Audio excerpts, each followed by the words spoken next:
আজকাল ট্রেন্ডিং এ টিউলিপস খুব ভালোই চলতেছে। ফটোজ ভিডিও সবখানেই খালি টিউলিপস আর টিউলিপস। তো আমি ভাবলাম আমিও বানানোর চেষ্টা করি। তো এই টিউলিপস বানানোর অনেকটি তারিকা আছে, বাট আমি এখানে পিস্তা শেল ইউজ করতেছি। আর পিস্তা শেল ছাড়াও আমি ফেব্রিকের যে খালি কন্টেনারটা ওইটা ইউজ করতেছি। তো দেখো, টিউলিপস বানানোর যে মেকিং প্রসেসটা সেটা তো তোমরা ভিডিও দেখলে বুঝতে পারবা। তো সেটা কইয়া সেরা আবার আমি বোরিং করতে চাই না ভিডিওটারে।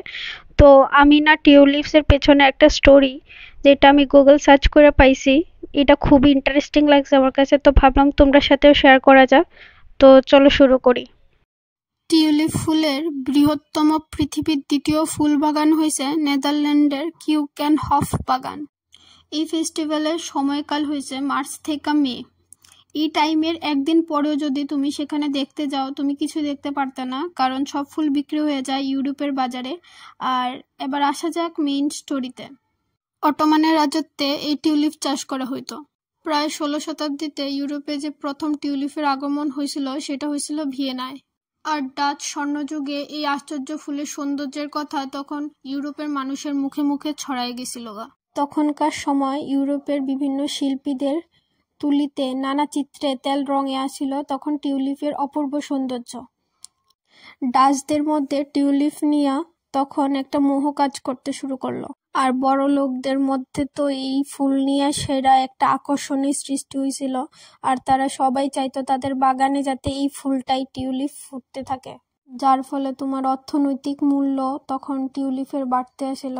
তো তখনকার সময় ডাচ লোকদের মধ্যে নতুন ব্যবসার সূত্রপাত হয়েছিল, আর সেই ব্যবসাটা হয়েছে টিউলিপের চাষ করা আর তার বিক্রি করা।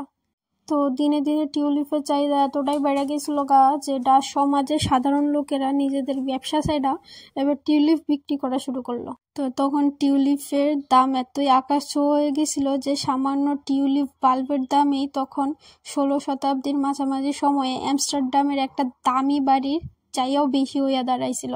তো ডাচ লোকেরা পাগলের মতো নিজের বাড়ি বিক্রি করে টিউলিপের ব্যবসা শুরু করে দিছিল।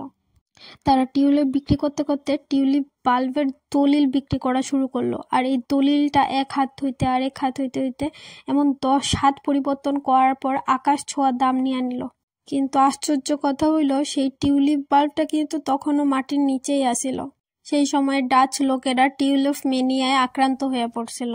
তো একটা সময় এমন আইলো যে টিউলিপসের এই যে চাহিদাটা একদম ডাউনে গেছিল গা, মানে এই টিউলিপ বাবলটা হঠাৎ ফাইটটা গেল। তো যারা সবকিছু দিয়া সেই টিউলিপ ব্যবসা শুরু করছিল তার সবকিছু শেষ হয়ে গেল। টিউলিপের এই স্টোরিটা রিয়েল বা ফেক সেটা আমি জানি না, কিন্তু আমি এটা অনেকটি আর্টিকেলেই পাইছি। তো তোমরা এই স্টোরিটা তোমাদের কেমন লাগলো আর এই ভিডিওটা তোমরা কেমন লাগলো সেটা অবশ্যই আমারে কমেন্টে জানাইও।